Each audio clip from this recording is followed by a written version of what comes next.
To a 14 News update on a story we brought you yesterday. All of the rain led to some major flash flooding last week in Beaver Dam. Now, this was the scene there at the amphitheater where dozens of cars were totaled.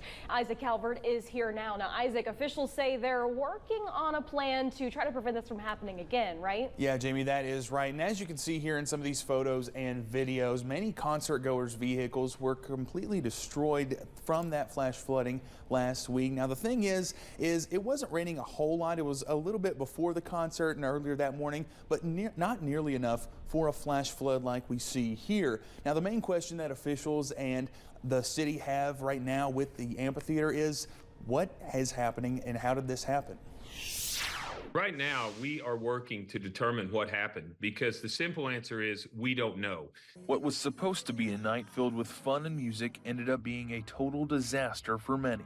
It was simply an unsafe situation. Dozens of vehicles destroyed due to flash flooding outside the Beaver Dam Amphitheater during a concert, including crew members and local law enforcement. As it was happening, there was not much anybody could do. Despite the damaged cars, officials tell us the public's safety that night was their top priority. Our goal, our primary focus was keeping people, human beings, safe. And for that, we are grateful once again that nobody was hurt, nobody was injured. Everybody made it home safe.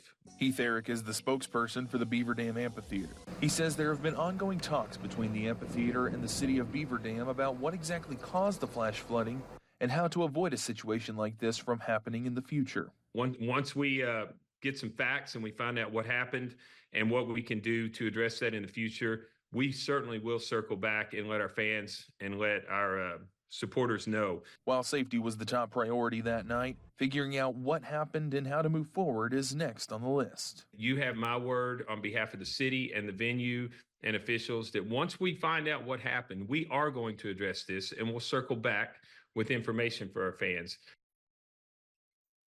Now, talks between both the city of Beaver Dam and the amphitheater began the day after the concert, and Eric says they're continuing to meet this week to address the situation and figure out a plan for the future.